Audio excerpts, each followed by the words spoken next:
The first Jews that came to India was 2,000 years ago, not far away from here in Alibag, and built up the first Jewish community not far away from Alibag. And since then, 2,000 years ago, never ever suffered from any persecution or fear. And even during the Second World War, unlike in Europe, the Jews were sent to a gas chamber. Jews were persecuted in such a brutal way, and it's a very dark history of our nation. India never happened. Definitely, October 7th was one of our biggest intelligence failures. Because some of the people, I assume, that came to Israel to work, to feed their families, were part of the people who gave information to Hamas what's going on in the villages. You continue to hate us is okay, but you cannot change it. You want to kill me, it's okay, but you don't have the capability. You will not have the capability of money, missiles, guns, and any other military capabilities. The Iranians look at it. Even some people in Jordan look at it. Even in Egypt, and they understand. Don't mess with Israel, because if you are doing something like that, the price that you're going to pay is going to be extremely high.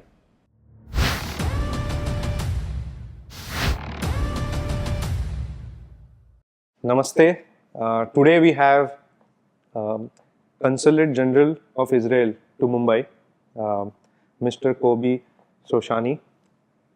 This name sounds very Indian, so please first let's get that out of the way. Yeah, everybody, when they see me and they've heard my family name, Shoshani, which ended with Ni, they think that I'm Sindhi. But I'm not Sindhi, I swear to you. I'm pure Israeli, pure Jewish, and but I have a very, very Sindhi name. Yeah. But I have to mention as well that my name is not Gobi, my name is Kobi. And this is, everybody remember my name because of that, I think. Yeah. When I hear Kobe, first thing comes into mind is the late Kobe Bryant. Yes. Yeah. So about him, he was born in 1966. He has served in armed forces in Israel. He then I think studied in international studies. Then he did public diplomacy. Then he was also in Thailand. Then he was in Stockholm. He was in Brussels, and I think now finally in India since some time. What attracts you to India? What keeps you, like coming back to India, staying back here? Because I think you have a long history with India. I have to say, I was born in Jerusalem. Jerusalem, it's in the mountain. It's around 800 meters above sea level. During the winter, it's quite cold there. And my mother, she's a Jewish mother, I assume more or less like Indian mother. She didn't allow me to watch television after 8 o'clock. And but I said, I'm not tired. I said, go to the encyclopedia and read something about for yourself. And I remember these winter days in Jerusalem, trying to warm myself up as a kid. I remember the chapter about India. I learned about Mahatma Gandhi. I saw the photo of Munnar.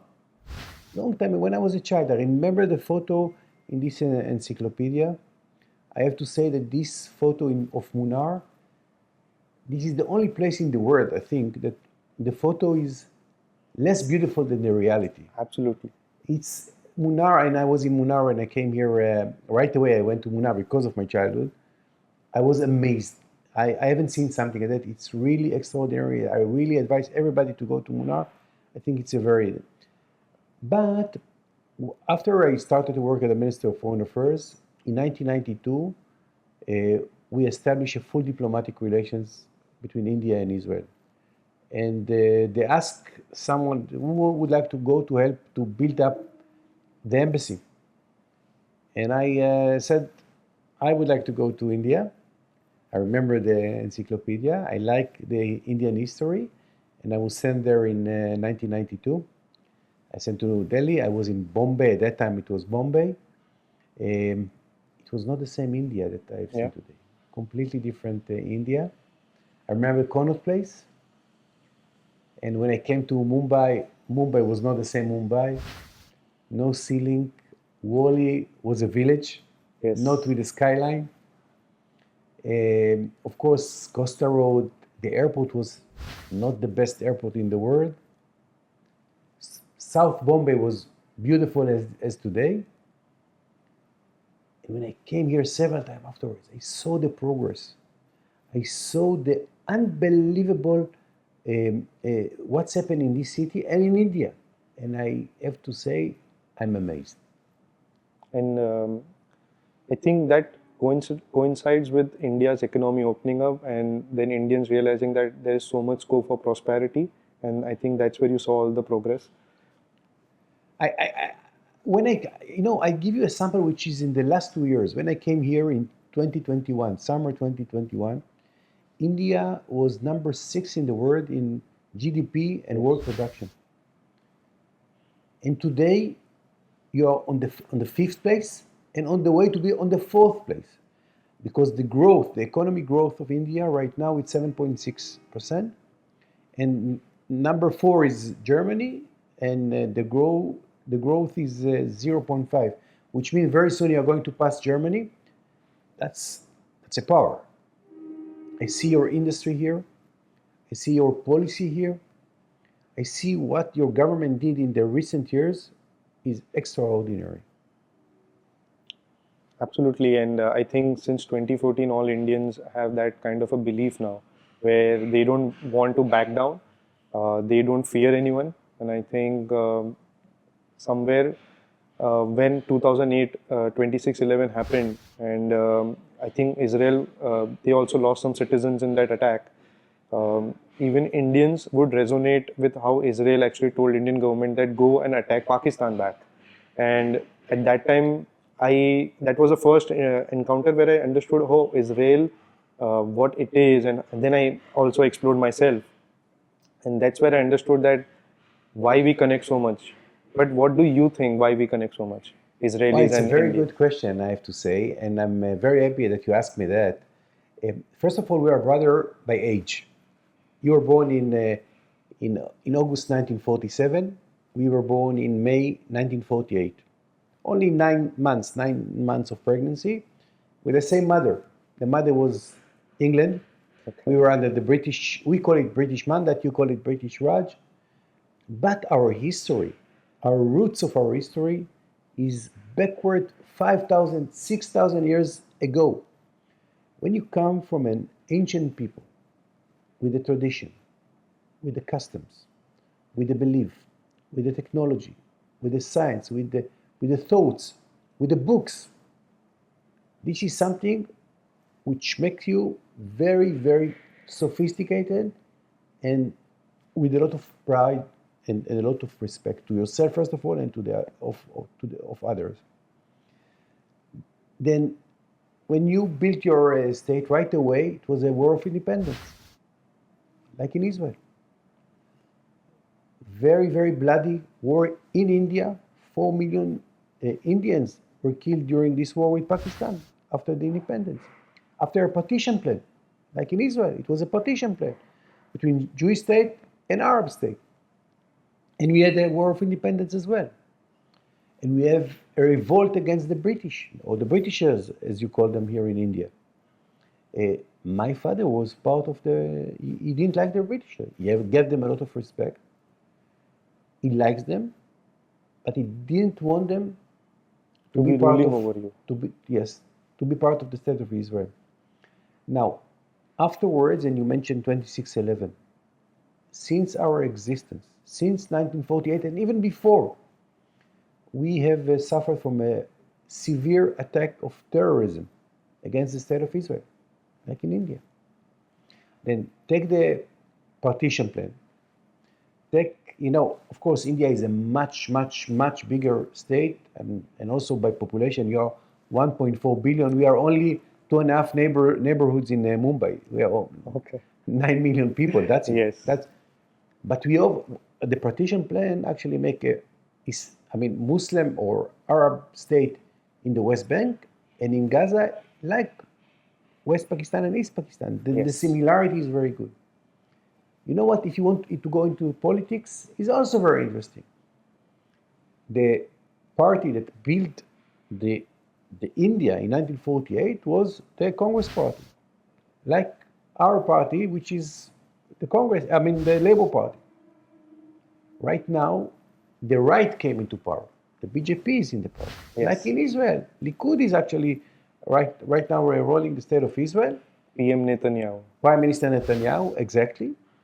And the Labour Party, that the one that built up, they are more or less the same percentage of the Congress Party, 10%. If I look about Lok Sabha, yeah, it's the Yeah. same team. Then even in the politics, we are the same.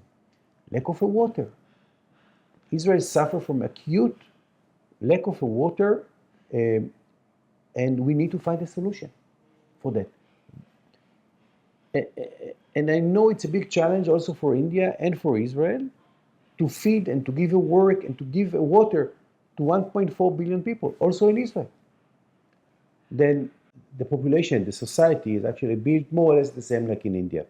80% Jewish people. We consider Israel as the Jewish state. Yes. I know that in India it's not politically correct to say that this is Hindustan. Yes, but in Israel we are not Yeah. shy and we just say this is the homeland of the Jewish people. Every Jew, whenever it is all over the world, he has the right to come to Israel and to get his citizenship. Why? Because of our history. It doesn't matter if he's from the United States, or Europe, and even from India. He has the right to come. This is the shelter, this is the house of the Jewish people all over the world. Right away, you get citizenship, you get Israeli ID number. This is part of our very important attitude. The Jews will always have a house, a shelter, a home as a Jews. And it's very, very important for us. But there is some challenges. We speak about the society, about Muslims and the Jewish people. Like in India, it was some conflicts this way or another. It's two national ID. It's challenging, but we live together. Sometimes with the better possibilities, and sometimes with the less prosperity. Let's call it like that. But we have also Palestinians that live outside in the West Bank in Gaza, as we saw today. But it's quite challenging, I have to say. Yeah, because if I see on the social media presence of Arabic Muslim Israelis, they have a lot of good things to say about Israel. They don't have any complaints that the other country or the neighboring pieces of land you just talked about, Gaza, West Bank, because they're always trying to destroy the presence of Israel. So let's end your connection with India with what do you like about India the most? It's very easy. First of all, I like India in general. I like the concept. I like the food. I like the film industry. I like the people. I like the smells. I like the colors. I like the industry. I like the young generation. I like the history. I like the ideology. I like the wisdom. In every field, I work here in Mumbai, in India, doesn't matter. I enjoy to see the people. It's you have a fantastic, an amazing nation. You built up something which is extraordinary. I tell you more than that. Many Israeli, and you mentioned before that I was in the Israeli army, like most of the people of Israel, the first destination after the army, it's India. I was in last August in Ladakh, by the way, extraordinary, really beautiful in such a way. And I walk in the streets of Leh, and I've heard all the time Hebrew. I thought that I'm in Israel. All the people, all Israelis were all over in Leh. And of course in Manali and in Kulu, in all this, the northern part of India, and also in the south part. Goa is a very popular destination. People crazy about India. And I tell you why? Because we understand each other. Because they, the Israeli understand that the people of India, they are brothers. They look alike. They are warm. They know how to negotiate. Good businessman. Good businessmen. And they brought and they become a good ambassador of India in Israel. The only problem is that right now in Israel, we have only 19 Indian restaurants in Israel. Big shame, I tell you why. First of all, it's considered in Israel luxury food. Okay.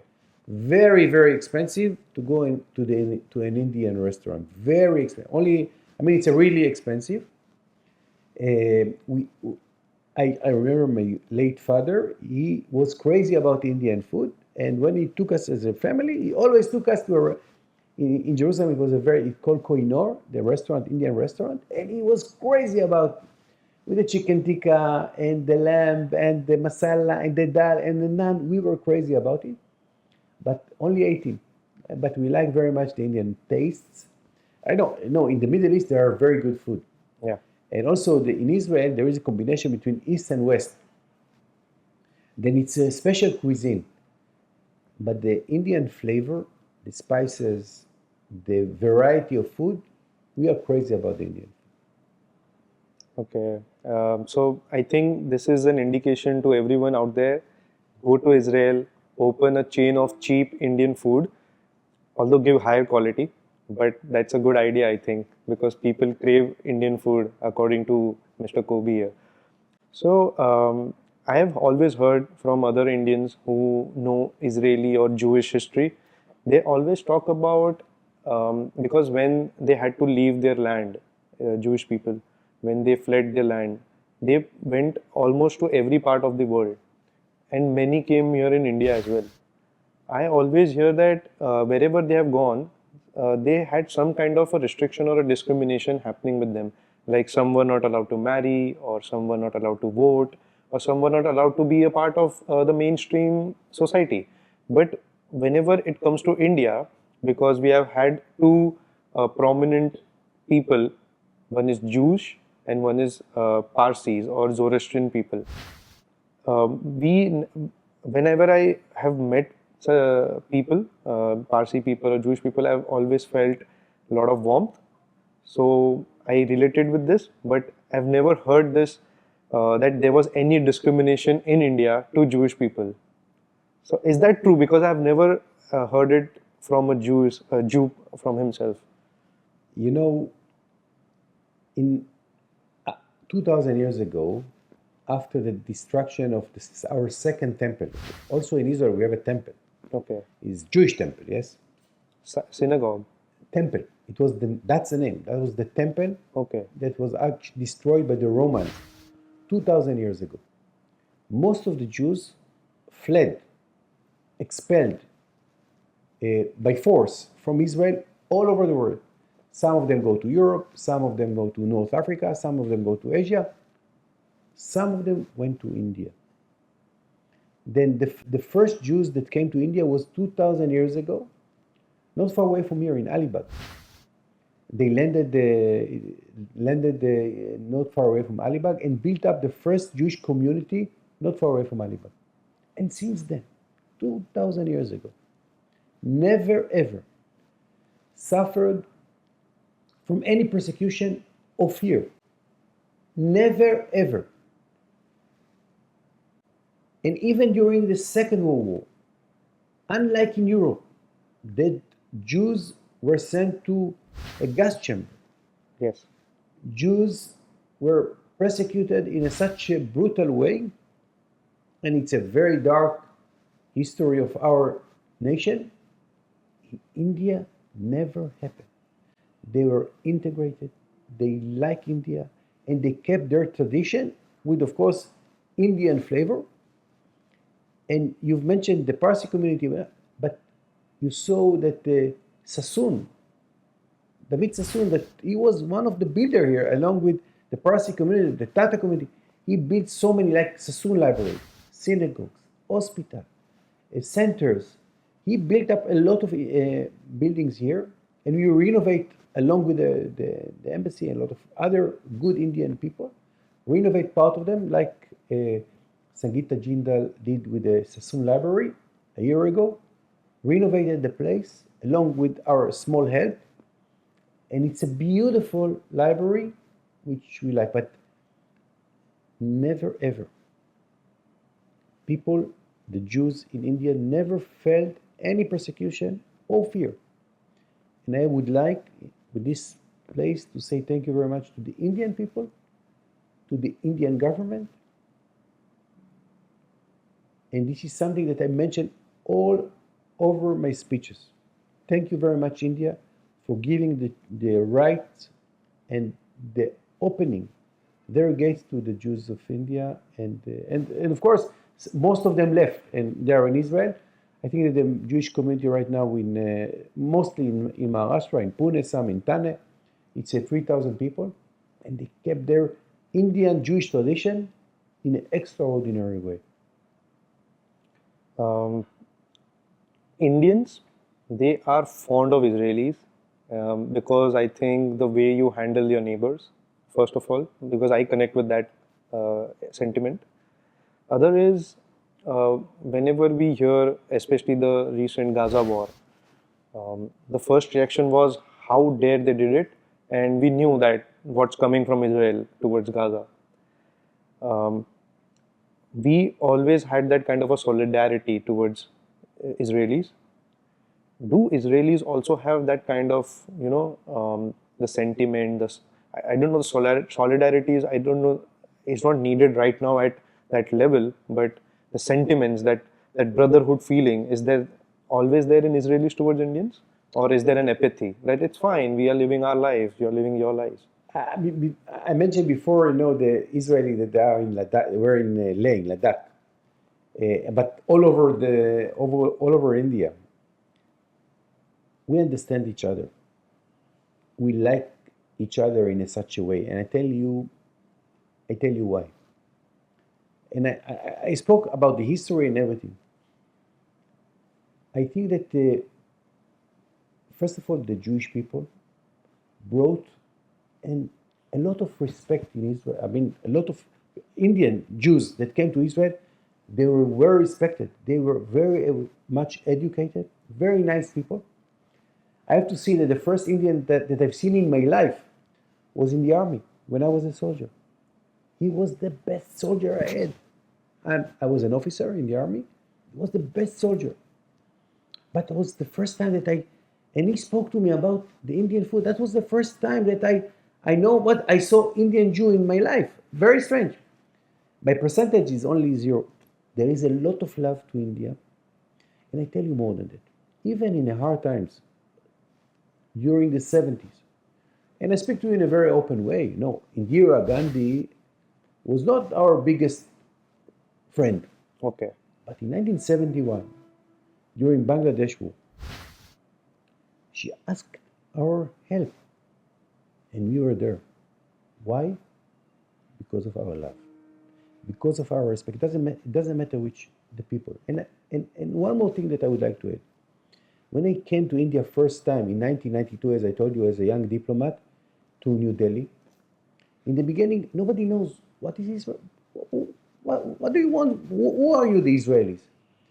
But after a few days, I fell in love with India, and I think that they understand and they like us very much. Then we built up the relation by knowing each other. We look the same. The tastes are okay. Even the sense of humor. Okay. We have something in our eyes that understand each other business-wise, innovation. The young generation here is fantastic, like the young generation in Israel.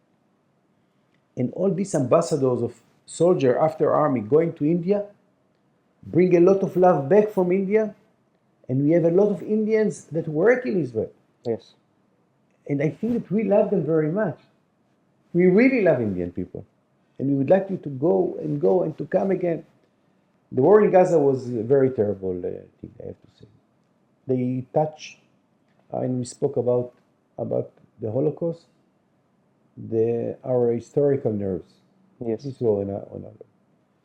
What they did, the atrocities that they made happen to young people, babies, women, elderly people, the value of the family, and this is one more point. The most important thing in India is the value of the family, the kids, your parents, the respect that you have.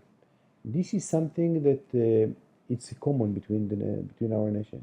That's the most important thing, the value of the families. And when these terrorists touch these values, when they burn kids, when they brutally acted towards women, and even more than that, it was a lot of rape. When they killed elderly people, our parents, this is something that comes back to our history. And we will not forget. We will not forgive. But why do you think there is always so much tension between Palestine and Lebanon, Syria? Why is always there's this kind of tension? Can you give us some historical aspect? First of all, let's start not from the historical, from the practical way. You know, we are in the Middle East. You can see Israel is a fantastic country. Really, we started from a very low place in 1948. We were a poor country. And we built up, I would say, a villa in a jungle. Really beautiful villa. Everything is well organized. Electricity is on time. Water is on time. And I told you, we make from 1 drop of water 8 drops of water. Okay. Why? Because we need it. It was part of our necessity to live. Then I assume that partially is jealousy. I tell you frankly, that's my opinion. The second thing is two national identities that fighting over the same land. It's complicated. It's not easy. And it came from the Bible time, from long time ago. But Jews were lived in Israel for more than 2,000 years, more than 4,000 years. They were here, they built up the capital of Israel is Jerusalem. It was the capital of King David. More than 3,600 years ago. With carrier of water in 3,000, with temples, as I mentioned before, with construction, with administration, with a Jewish philosophy, with books, with education, with spiritual and cultural and religion ID. And this is our heart. You know, and then during in 1948, but even before, that people started to go back to Israel from all over the world after 2,000 years. And the only thing that was connected between the Jews was the language. The language that was spread all over the world. People go to the synagogue, this is our temple, if I may say, and they pray in the Hebrew language, the old language that actually 4,000 years ago. And we revived the language, and right now everybody speaks in Israel Hebrew. Of course, modernized Hebrew, but it's... This is something we should learn from Jews, to go back to Sanskrit, probably. I think Sanskrit, first of all, is the language of the Ayurveda, of your philosophy, of your thoughts, of your wisdom. In my point of view, it's very, very important. And I tell you frankly, I'm so proud that the first settler that actually returned to Israel revived the language. Yes. That was one of the most amazing things that happened in Israel, in my point of view. Very, very important. The language, and I really appreciate your Prime Minister and your Minister that they speak in a language of 1.4 billion. Hindi is the official language, but of course, Sanskrit, and you have to choose what is the language, because India is a huge country, there is a variety of languages, but it's very, very important, in my point of view. About the war again, why do you think that 7th October, which was I think the 50th anniversary, or it was on the cusp of 50th anniversary of your 1973 war, which was a brutal war, kind of similarities. Do you believe that it was an intelligence failure from Israel, like how it happened in 73, that led to such turmoils. And Definitely, October 7th was one of our biggest intelligence failure. It's so Israel is accepting that openly. definitely. But right now we are concentrating in one important target, is to eliminate Hamas from the military capability of Hamas, not as the organization, from Gaza, win the war, release our hostages, and afterwards we will investigate. But I can tell you in a very clear way, it was a failure. It was a failure of the intelligence. You know, in intelligence there are two. I mean the data and the analyze. I think that the data was quite okay. The failure was with the understanding the date and the system. Big failure. I'm not going to hide. We will investigate. This is something which is good with us. We know how to investigate our failures, and we learn from our lessons. And concerning October 73, 6th October actually, I was a kid at that time.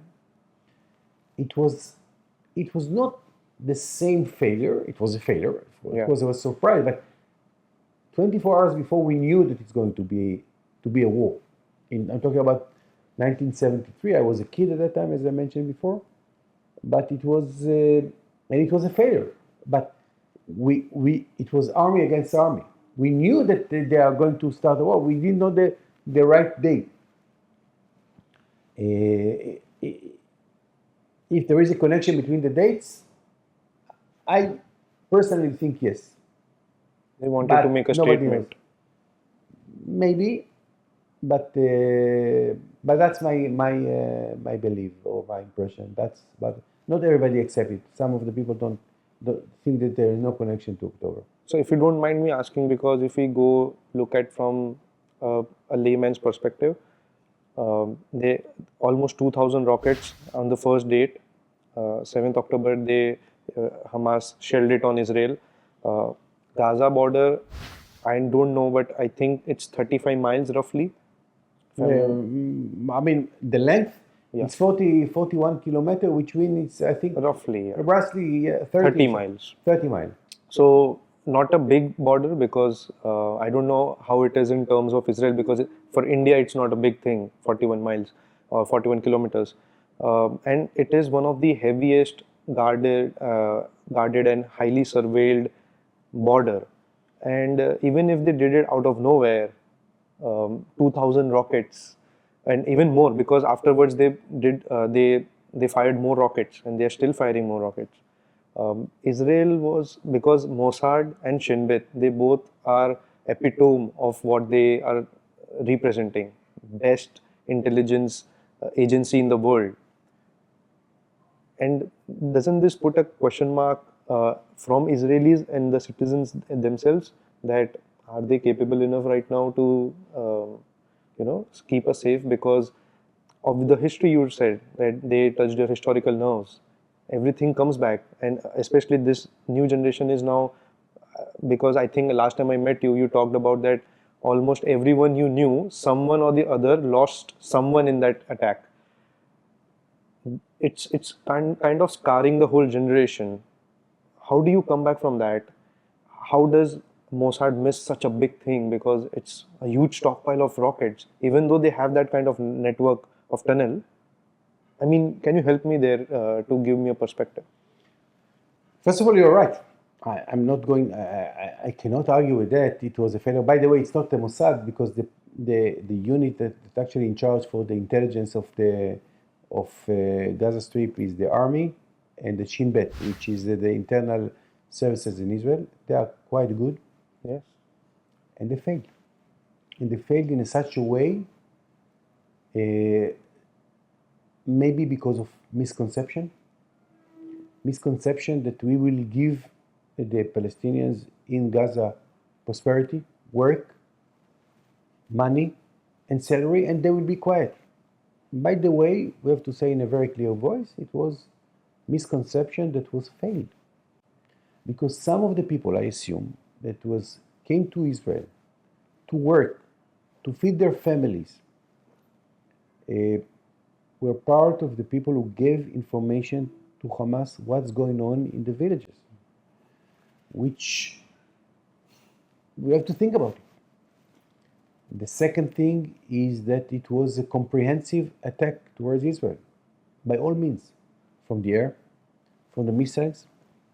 They actually controlled, this way or another, the cameras that was along the border. It was during a holiday. Yes. Most of the soldiers were not in base, and I assume that this is part of the lessons, if you mention lessons that we have to learn. The military answering to the situation in the field was not quick enough, as we respected our, and I'm also part of it. You know, I'm also a soldier. Yeah, was not quick enough for the first 6-8 hours. It was catastrophe. It was a catastrophe in the southern part of Israel. Of course, afterwards, we Israel understand. is capable, yeah. Yes, but you ask me, what should we have to understand the Jewish mentality or the Jewish DNA? We know how to get. That's maybe our best advantage.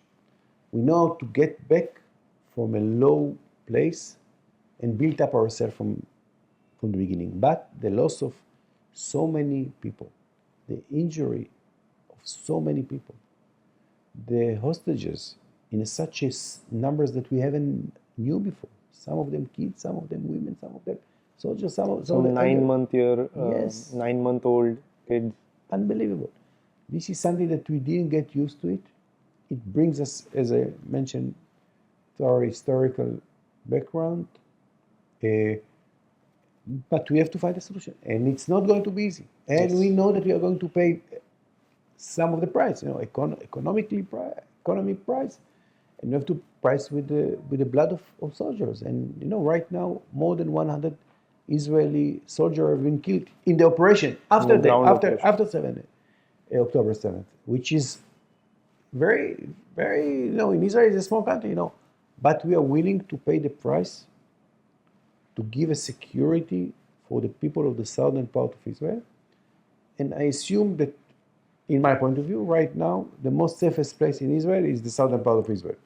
I probably will not understand what I'm saying, because there is a lot of forces, and nobody will dare. And of course, right now in Gaza, it's not a nice place to live, I have to say.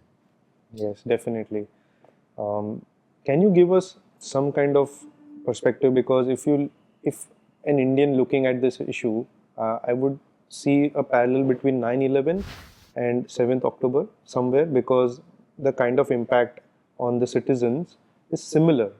I'm not saying the attacks were similar, but the kind of impact it leaves, because I think at that time US thought that they could never have this kind of a terrorist attack, and I think Israel was under that same impression. You have seen how US has come back from that, what steps they took. Can you give us any a perspective into what might be the likely solutions or the steps by Israel going forward? But by the way, I would like to add one more date, 26/11 as well. But we didn't we didn't take right away the steps. Yes, but you change completely your security understanding. Yes. And you make the right decision to be ready for such. You understand what is the meaning of terror, because I came to Mumbai a few days after the event. In 26/11, I was sent by the minister. I remember the city was sad. Yes. That was the capital, the financial capital of India. It was sad. Then it was also a big tragedy in India, but less like 9/11 and definitely October 7th. I think that most of the country in the world, and I said most of the country in the world, and I mean most of the country, understand that Hamas is not part of He's part of the problem, he's not part of the solution. Even Palestinians in Gaza started to understand that being controlled by Hamas won't bring any hope to them. Then, first of all, we have to take out from the formula Hamas as a military capability, not as an organization. We cannot do it, and I don't think that this is a smart thing to do. We cannot Because change. you cannot kill an idea, right? Exactly. You continue to hate us is okay, but you cannot change it. You want to kill me, it's okay, but you don't have the capability to do so. You will not have the capability of money, missiles, guns, and any other military capabilities. This is a basic thing that you have to understand in order to bring a peace to the Middle East. And more than that, people in the surrounding neighborhood looking very carefully about what's happened there. And I'm talking about people in Hezbollah, in the north part of the Iranian look at it. Even some people in Jordan look at it, even in Egypt, and they understand. Don't mess with Israel, because if you are doing something like that, the price that you're going to pay going to be extremely high. And believe me, the Arab states don't like the Hamas. You know why? We're talking about Islam in a very variety of, there is a lot of levels of Islam. Radicalization. Yes, but most of the people don't like the brutal way that Hamas acted in October 7th, make them, and they know who is the Hamas, and they don't want to be part of them. I get so many messages from the Muslim and Arab worlds. They said, I'm ashamed to be, they are not my brothers. This Hamas, they are not my brothers. And I fully understand why. Of course, there are people who are happy because they like to see Jews killed or burned or whatever. It's okay. It's not okay, but that's life. You have to accept that. I have to accept that. But eventually, in the end of the day, you don't want to live along with such criminals.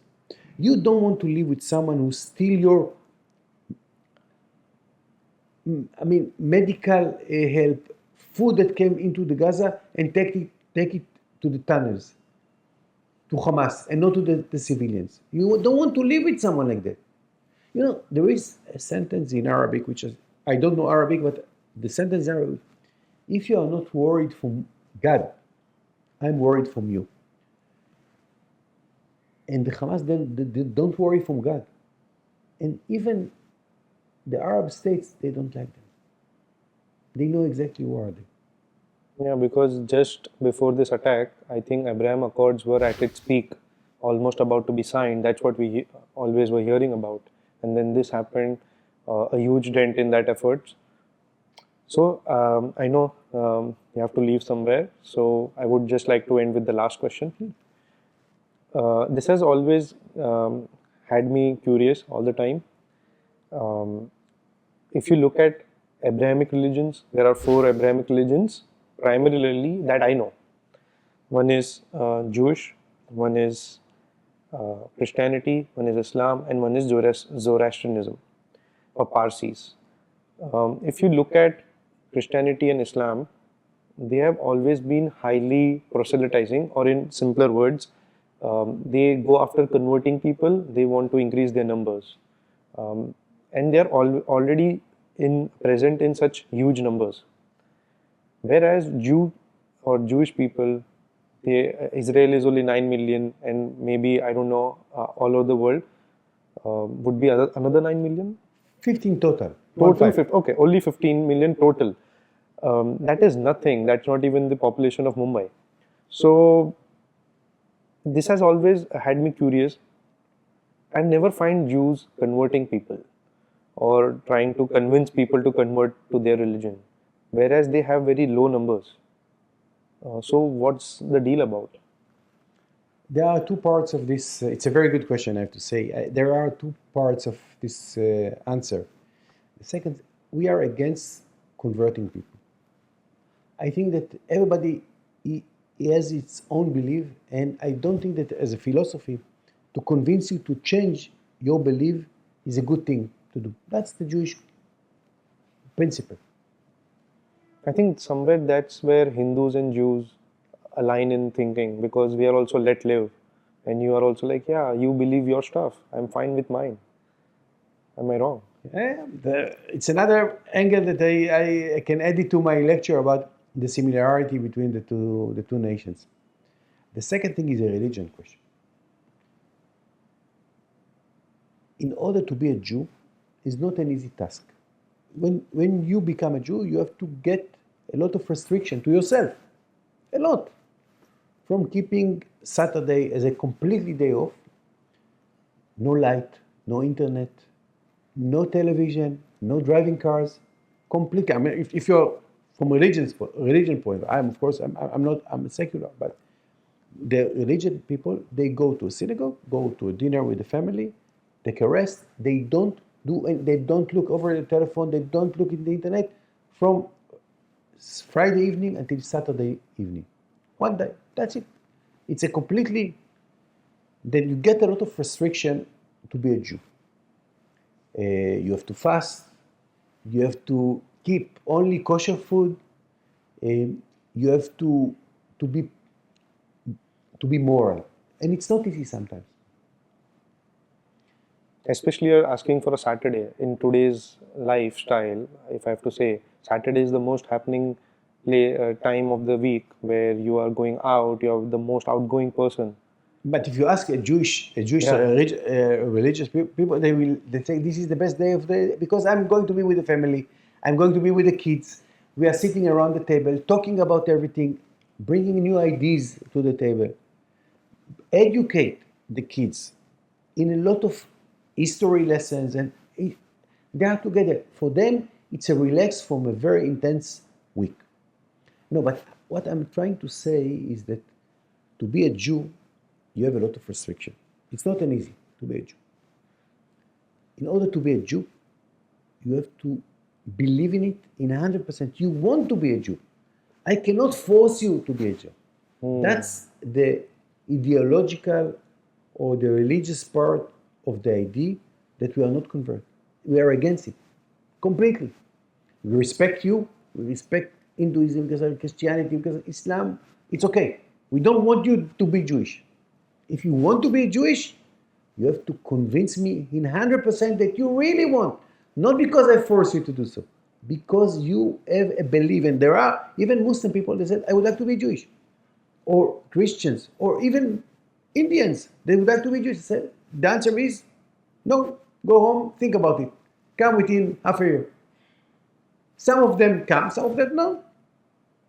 The idea is that you have to, with full of your heart, with the deep of your heart, want to be a Jewish and to have kept the Jewish way of life, which is not easy. Yeah, absolutely. So with that, I thank you so much. You gave me this time. You answered all my questions, even if they were tough or not politically correct to ask. And the best thing that I got to spend time with you in your office, really high security, and that's where I think I got the flavor of Israeli high security kind of thing. It was an experience. I really liked it, and thank you so much again. Thank you, and I hope that our next interview is going to be in Israel. Oh, really? That will be very interesting, and I'm sure that you will like Israel. And you know, you said what the Israeli think about Indians when they will recognize you that you're Indian right away. I think Although I will you go look- out on the road and They interview will hug people. you. Okay. They love Indian. They will say, "Oh, hey, you're from India." They will hug you. They start to speak, namaste, all these words you will feel the love towards Israel. Very easy in Israel. The next interview is going to be in Israel. You have to promise to me. Yes, I promise that. Thank you so much for the invitation as well. And with that, thank you so much. Thank you for watching.